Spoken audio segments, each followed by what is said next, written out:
स्वागत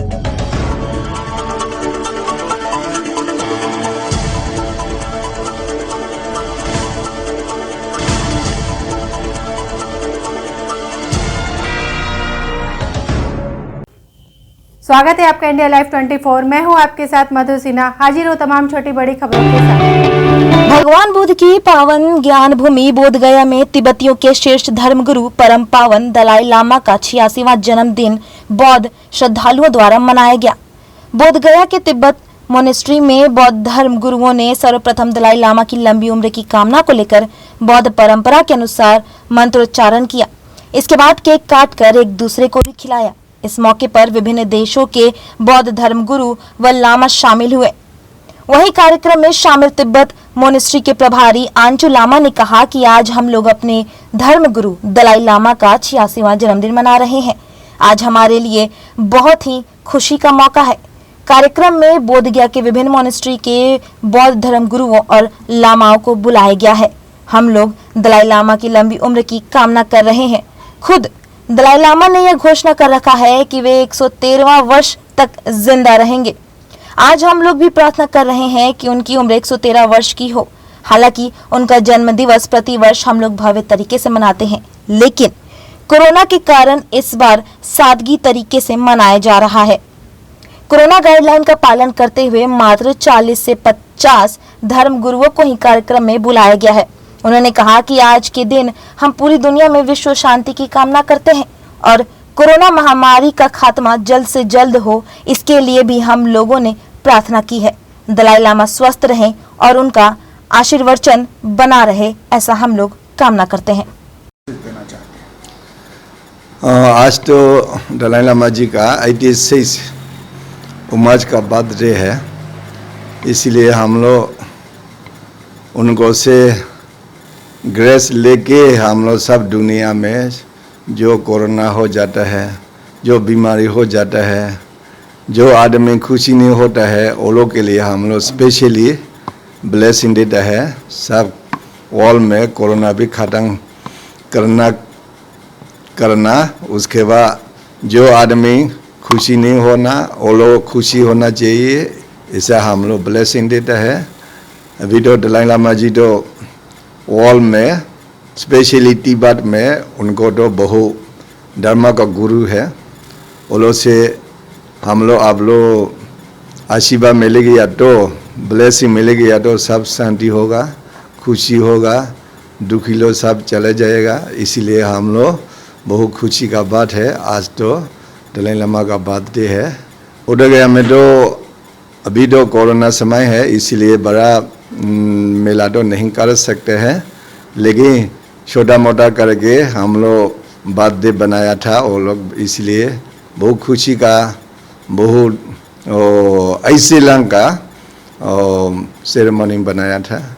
इसीलिए सब तो खुशी रहो, सब वीडियो वो जानू भगवान से ग्रेस लेके हम लोग आप लोगों को सब आशीर्वाद देता है। देश लोग, वर्ल्ड लोग, सब आदमी लोग, देवता लोग, सब खुशी होना दो, सब शांति से।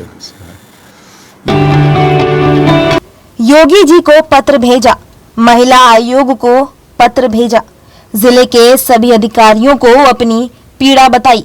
यहां तक भाजपा नेताओं से भी न्याय की गुहार लगाई, लेकिन किसी ने नहीं सुनी। पति मजबूर होकर नागा बाबा बन गया। देवर ने भी मौत के डर से संन्यास ले लिया। साहब मुझे बचा लो, मेरे बच्चों को बचा लीजिए। अगर कुछ नहीं कर सकते तो हिंदुत्व के रक्षक भगवान श्री राम जी के मंदिर को ही बनवा दीजिए, जिसके निर्माण कार्य को दबंग भूमाफिया ने बंद कर दिया है। यह शब्द है कानपुर के नवाबगंज में रहने वाली रन्नो दीक्षित के, जिनकी पीड़ा सुनते ही मानो ऐसा लगता है कि कहीं न कहीं योगी सरकार की गाइडलाइन पर कार्य तो होता है, पर असर बहुत कम, जैसा रन्नो दीक्षित के साथ हो रहा है, जिनको एक भूमाफिया परिवार लगातार प्रताड़ित करने में जुटा हुआ है।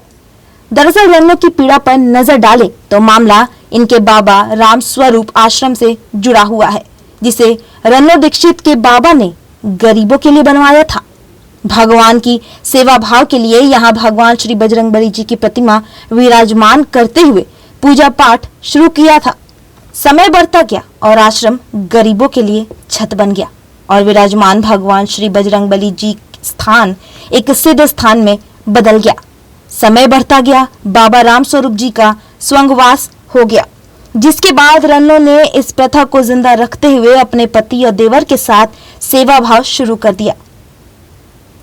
तभी कुछ सालों पहले इनके आश्रम के बगल में अखिलेश श्रीवास्तव नाम के एक व्यक्ति ने एक प्लॉट खरीदा और यहाँ रहने वाले धीरे धीरे अखिलेश श्रीवास्तव की नीयत आश्रम की जमीन पर डगमगा गई।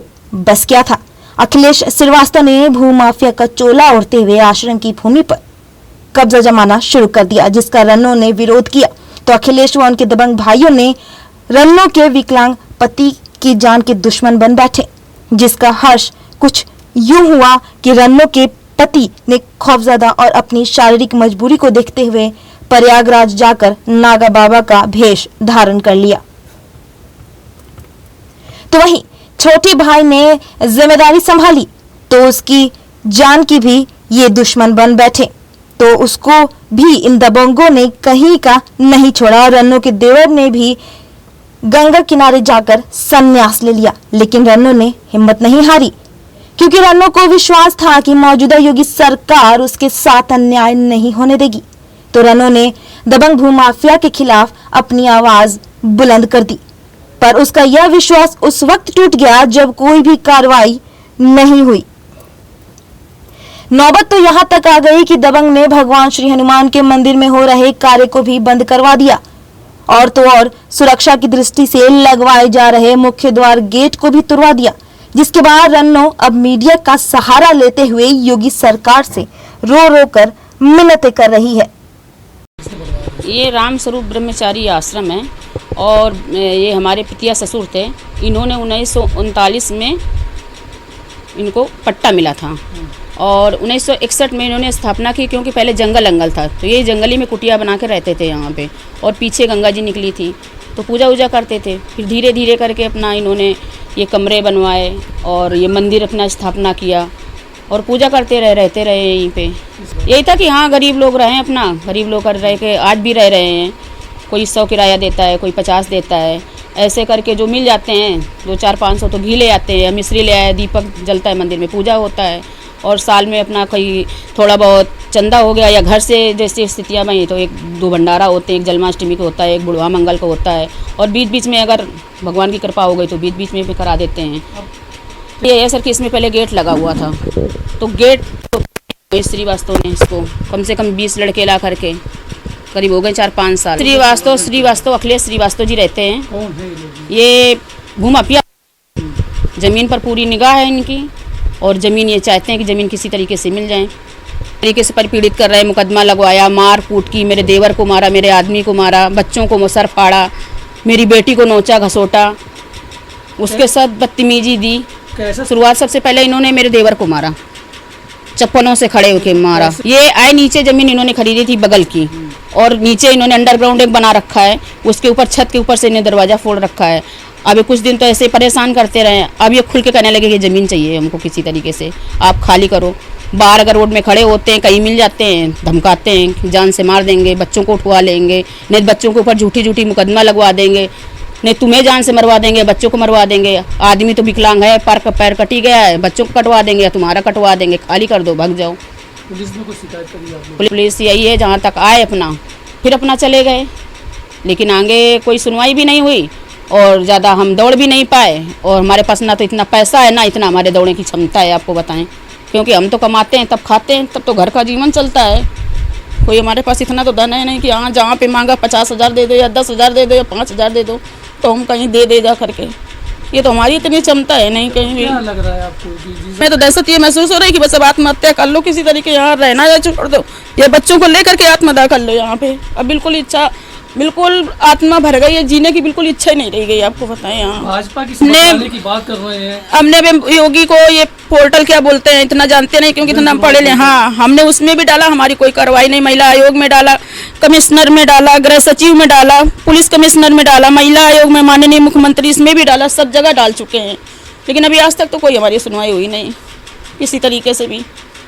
और हम बहुत पीड़ित हो चुके हैं, बस हम यही जानते हैं कि हमारा ये आश्रम बचा रहा है, इसका गेट लग जाए, इसमें बाउंड्री हो जाए, चारों तरफ जमीन कट रही है किसी तरीके करके, मंदिर बन जाए। देवर हमारे इस समय परमात्मा हो गए हैं, एक टूटा घाट है वहाँ। चले गए यहाँ से। अब मारा पीटा उसको बर्दाश्त नहीं हुआ, 1 महीने तो गंगा जी किनारे वो पड़े रहे हैं। उनको बहुत बेइज्जती महसूस हुई, बहुत अंदर आत्मा ये धिक्कार के ऐसा जीवन हमको क्यों मिला कि हम ब्राह्मण होके श्रीवास्तव को चप्पल खा रहे हैं खड़े होके। पत्नी के साथ क्या हुआ? पति का हमारा पैर कट गया था, उनको भी इन लोगों ने मारा था कटे पैर में, आपको बताएं। तो पति भी ये हमसे बोले कि तुम मरो यहाँ रहो बच्चों को लेके, हम तो अपनी बेइज्जती करा नहीं पाएंगे, इस तरह की तरीके से इस तरह जीवन नहीं जी पाएंगे। तो वो भी नागा बन गए, आपको बताएं, महात्मा बन गए। हमारा तो जीवन ही एकदम बर्बाद हो गया, बच्चों के सहारे हम जीते किसी तरीके। अगर बच्चे ना हो तो हम जी ही नहीं सकते, आपको पता है, ऐसा हमारा जीवन है। ये है कि आज जी रहे हैं, किसी तरह की रोटी खा रहे हैं, चल रहे हैं और दुनिया को दिखाने को हंस रहे हैं, आप ये समझ लीजिए। बाकी हमारा जीवन कुछ रह ही नहीं गया, इतना इन लोगों ने हमको पीड़ित परेशान कर लिया है, आपको बताएं, बहुत हम परेशान हो चुके हैं। खबर उत्तरकाशी से है, जहां तीर्थ पुरोहितों का देवस्थानम बोर्ड के खिलाफ विरोध प्रदर्शन अब भी जारी है। प्रदेश में नए मुख्यमंत्री के शपथ ग्रहण के बाद भी तीर्थ पुरोहितों ने अपने आंदोलन को जारी रखा है। तीर्थ पुरोहितों ने मुख्यमंत्री को साफ शब्दों में चेतावनी देते हुए कहा कि अगर सरकार तीर्थ पुरोहितों की मांग पर अब भी ध्यान नहीं देती है तो फिर यह तीर्थ पुरोहितों का श्राप आगे भी बरकरार रहेगा, जिसमें इसी तरह की राजनीतिक अस्थिरता भाजपा के भीतर फैलती रहेगी। बोले गंगा मैया की जय। उत्तराखंड सरकार के द्वारा थोपे गए देवस्थानम एक्ट के विरोध में हम विगत वर्ष से धरना प्रदर्शन कर रहे हैं और ये अनिश्चितकालीन धरना हमारा जारी है। उत्तराखंड की सरकार को, भारतीय जनता पार्टी की सरकार को अभी भी सबक ले लेना चाहिए कि चारों धाम का अभिशाप है, चारों धामों के तीर्थ पुरोहितों का अभिशाप है जो उत्तराखंड सरकार पे लग चुका है। इनको अभी भी सबक ले लेना चाहिए, नहीं तो अभी तो ये तो शुरुआत हो रही है, ये मुख्यमंत्री बदल रहे हैं, लेकिन इनके अंदर ही इतनी फूट पड़ जाएगी कि इनको पार्टी संभालना और 2022 में चुनाव में जाना इनके लिए बहुत मुश्किल हो जाएगा। अभी भी वक्त है और जो नवनियुक्त मुख्यमंत्री है उनसे मैं निवेदन करूंगा कि अभी भी आप इस देवस्थानम एक्ट पर विचार कीजिए और इसको रद्द कीजिए, वरना तुम्हारी पार्टी की और तुम्हारी सरकार की स्थिति इससे भी ज़्यादा दयनीय हो जाएगी, इससे भी ज़्यादा खराब हो जाएगी और आने वाले समय में तुम उत्तराखंड में एक भी विधायक तुम्हारा नहीं जीत पाएगा। ये चारों धामों के तीर्थ पुरोहितों का अभिशाप तुम पर लग चुका है। जय गंगे, हर हर गंगे। बिहार राष्ट्रीय जनता दल का 25वां स्थापना दिवस समारोह रजत जयंती के रूप में भागलपुर शहर के कई जगहों पर केक काटकर मनाया गया।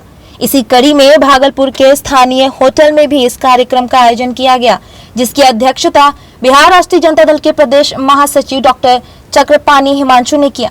तो वहीं दूसरी ओर राष्ट्रीय जनता दल जिला अध्यक्ष चंद्रशेखर प्रसाद यादव ने भी इस कार्यक्रम को धूमधाम से मनाया। इस कार्यक्रम में शैलेंद्र कुमार उर्फ बुलो मंडल के अलावा सैकड़ों कार्यकर्ता मौजूद थे। राष्ट्रीय जनता दल जिला कार्यालय मंडरोजा में जगह की कमी की वजह से वीडियो कॉन्फ्रेंसिंग के लिए सभी पदाधिकारियों एवं कार्यकर्ताओं के लिए उपयुक्त जगह नहीं होने के कारण कोरोना गाइडलाइन का पालन नहीं हो सकता। इसीलिए राष्ट्रीय जनता दल संगठन ने दक्षिण क्षेत्र जिला कार्यालय कुशवाहा प्रिंटिंग प्रेस गौरव चट्टा चौक के पास यह कार्यक्रम किया गया। इसमें कई गणमान्य लोग शरीक हुए। साथ ही बताते चले कि इस कार्यक्रम में शैलेंद्र कुमार उर्फ बुलो मंडल पूर्व सांसद ने कहा कि यह रजत जयंती काफी यादगार रहेगा, क्योंकि इस आज के कार्यक्रम में सभी कार्यकर्ता ने शपथ ली है कि हमें जनता के लिए बढ़ चढ़ कर काम करना है। आज की वर्तमान सरकार की तरह सोई हुई सरकार के तहत नहीं रहना है। वहीं भागलपुर जिला अध्यक्ष चंद्रशेखर यादव ने कहा कि वर्तमान सरकार जब तक महंगाई खत्म नहीं कर लेती तब तक हम लोगों का आंदोलन जारी रहेगा, तब तक हम लोग चैन से नहीं बैठने वाले। इस कार्यक्रम में राजद के सैकड़ों कार्यकर्ता काफी उत्साहित दिखे। इस कार्यक्रम में राजद के वरिष्ठ नेता महलदार मोहम्मद उस्मान, जिला महासचिव असलम खान, महानगर अध्यक्ष मोहम्मद साहबुद्दीन, राजद नेत्री श्रीमती सेनानी सिंह, दलित प्रकोष्ठ जिला अध्यक्ष संजय रजक, अकलियत प्रकोष्ठ महानगर अध्यक्ष मोहम्मद अयाज अंसारी, महिला प्रकोष्ठ जिला अध्यक्ष श्रीमती नीतू सिंह, महिला प्रदेश सचिव श्रीमती चंदना कुमारी, जिला महासचिव मोहम्मद वसीम अख्तर उर्फ राजू खान, रितेश मेहता, युवा महानगर अध्यक्ष प्रवीण यादव, अकलियत महानगर प्रधान महासचिव शहीद हाशमी, जिला सचिव महेश यादव के अलावा कई लोग उपस्थित थे। तो वहीं दूसरी ओर 25वां स्थापना दिवस समारोह को संबोधित करते हुए राष्ट्रीय जनता दल के प्रदेश महासचिव डॉक्टर चक्रपाणी हिमांशु ने कहा कि राष्ट्रीय जनता दल के कार्यकाल में समाज के वंचित लोगों का स्वर्गीय विकास हुआ है। राष्ट्रीय जनता दल इस स्थापना दिवस पर संकल्प लेती है कि केंद्र एवं राज्य सरकार द्वारा जो महंगाई चरम सीमा पर है, इसके खिलाफ राष्ट्रीय जनता दल डीजल, पेट्रोल, रसोई गैस, दाल एवं सरसों तेल के दाम में जो आग लगी हुई है एवं बेरोजगार युवाओं को रोजगार नहीं मिल रहा है, सरकार संस्थान का निजीकरण कर पूंजीपतियों के हाथों में सौंपा जा रहा है एवं 2 करोड़ लोगों को नौकरी देने के बजाय 2 करोड़ सरकारी कर्मचारी की छटनी कर दी जा रही है। अम्बेडकर साहब के संविधान के साथ साथ छेड़छाड़ किया जा रहा है। भागलपुर में हुए 3300 करोड़ रुपए के सृजन घोटाले के दोषी मुख्यमंत्री नीतीश कुमार एवं पूर्व मुख्यमंत्री सुशील कुमार मोदी को इस्तीफा देना चाहिए। किसानों का समर्थन मूल्य नहीं मिल रहा है। खाद्य एवं बीज का दाम महंगा हो रहा है। भागलपुर से मिर्जा चौकी एवं भागलपुर से सुल्तानगंज रोड की स्थिति जर्जर बनी हुई है। भागलपुर भोलानाथ पुल का फ्लाईओवर ब्रिज नहीं बना है। भागलपुर जिले में प्रत्येक दिन हत्या हो रही है। थाने का वाजिगीकरण हो रहा है। उपरोक्त विषय पर राष्ट्रीय जनता दल आज स्थापना दिवस पर संकल्प लेकर गांव-गांव जाकर केंद्र एवं राज्य सरकार के खिलाफ शंखनाद कर आंदोलन किया जाएगा। इस अवसर पर गौतम बनर्जी, राहुल कश्यप, सरवर, इमाम, गोलू कुमार, हर्षवर्धन, राकेश कुमार, सुमन कुमार, प्रीतम कुमार, ब्रिजेश कुमार एवं रुपेश कुमार आदि शामिल दिखे। दरभंगा जिले में लगातार हो रही बारिश के कारण नदियों के जलस्तर में हुई वृद्धि के कारण सिहवारा प्रखंड के रामपुर पंचायत के रामपुर गांव में आने जाने वाले रास्ते पर बाढ़ का पानी चढ़ गया है, जिस कारण गांव में रह रहे लोगों को काफी परेशानियों का सामना करना पड़ रहा है। वहीं बाढ़ का पानी गांव के कुछ लोगों के घर के अंदर अपने पांव पसार चुका है, जिसकी दहशत से लोग अपने घरों को छोड़कर उत्क्रमित मध्य विद्यालय रामपुरा में शरण लिए हुए हैं। वहीं स्थानीय लोगों का कहना है कि सड़क पर बाढ़ का पानी चढ़ जाने के कारण हम लोगों को आने जाने में काफी परेशानी होती है। लोग अपनी जान को जोखिम में डालकर बाढ़ की तेज धारा को पार करते हैं, लेकिन प्रशासनिक स्तर पर हम लोगों को किसी भी प्रकार की सुविधा नहीं मिल रही है। लोग अपने भरोसे पर जी रहे हैं। अचानक पानी आ जाने के कारण घर के अंदर रखे खाने पीने के सभी सामान बाढ़ की भेंट चढ़ चुके हैं। वहीं सिहवारा प्रखंड के प्रखंड विकास पदाधिकारी रवि रंजन कुमार ने बताया कि सड़क पर बाढ़ का पानी चढ़ने की सूचना मिली है। बाढ़ को लेकर अंचलाधिकारी के साथ हमारी लगातार बातचीत चल रही है। जिन लोगों के घर में पानी प्रवेश कर चुका है, उन लोगों को उत्क्रमित मध्य विद्यालय रामपुरा में रहने की व्यवस्था की गई है। बाकी मूलभूत सुविधा विस्थापित परिवारों को जल्द से जल्द मुहैया कराई जाएगी।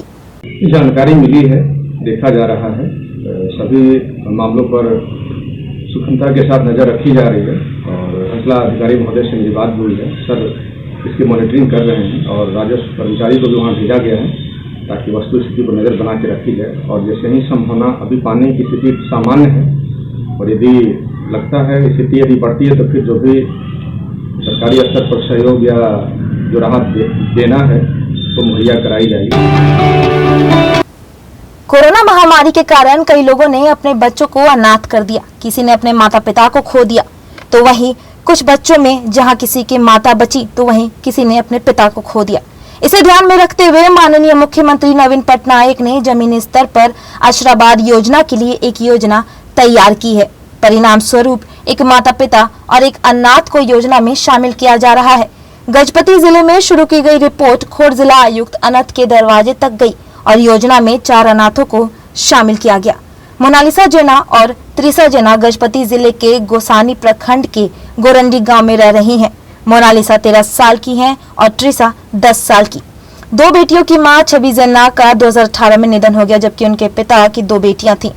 अंत में विधवा, आपको बता दें कि 4/6/2020 को उनकी भी मौत कोरोना से हो गई। दोनों बेटियां अनाथ हो गईं और पायस और पीयूष ने उनका साथ देना शुरू कर दिया। ऐसे में जहां बच्चों के अनाथ होने के बाद परिवार अपने भविष्य को लेकर चिंतित है, वहीं राज्य सरकार की कल्याणकारी योजना का सहारा लिया गया है। गजपति के खिलाफ जिला पाल लिंगराज पांडाखोड़ 2 अनाथ बच्चियों के घर गए। रेड क्रॉस फंड से 10,000 रुपए दान किए गए, भोजन सामग्री उपलब्ध कराई और उन्हें अचराबाद योजना में शामिल किया गया।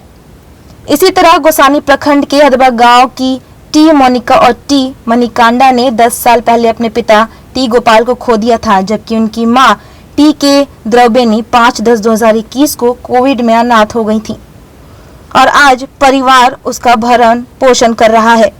तब दोनों अनाथों को भी जिलाधिकारी की आशीर्वाद योजना में शामिल किया गया और उन्हें रेड क्रॉस से 10,000 रुपए और भोजन राशन दिया गया। बेशक लाभार्थी और परिवार इस योजना से जुड़कर खुश हैं, जबकि जिले के 8 ऐसे अनाथ बच्चे इस योजना में शामिल बताए जा रहे हैं। जिला बाल संरक्षण अधिकारी ने कहा कि कोरोना महामारी को मासिक 25 प्रति अनाथ और 15 प्रति बच्चे एकल माता पिता के साथ दिया गया है और इसे बीजू स्वास्थ्य कल्याण योजना और बीजू पक्का घर योजना में भी शामिल किया गया है। हमारे माननीय मुख्यमंत्री के आदेश के अनुसार आशीर्वाद स्कीम को लॉन्च किया गया है, जिसमें कोरोना में जिनके फादर मदर का डेथ हो गया उसको हमारा गवर्नमेंट सपोर्ट दे रहा है। इसके तहत हमारे मोनालिसा और त्रिशा जिन्हें 2 बच्चियां हैं जिनके फादर का डेथ हो गया है, तो उनको हमने यहाँ पे पाया था, हम यहाँ पे लेके आए, उनको हमने फाइनेंशियल असिस्टेंस दिया है, जिसके साथ महीने का उनको 5,000 रुपये का भी मिलेगा गवर्नमेंट से। आगे को मैं उनको आदर्श विद्यालय में कलेक्टर के कोटे के तहत भी उनको एडमिशन देना चाहता हूँ। तो आज हमने जिनके दोनों पेरेंट्स की मृत्यु हो गई है उनको लिया है। ऐसे 8 बच्चे हमारे पास हैं, 2 यहाँ पे हैं, 2 थोड़ा सा आगे जाके दूसरी जगह 2 और हैं। इसके साथ साथ हमने आगे 200 और बच्चे भी खोजे जिनके सिंगल पेरेंट का भी मृत्यु हो गई। आज के बुलेटिन में बस इतना ही। अपना ख्याल रखिए और देखते रहिए इंडिया लाइव 24।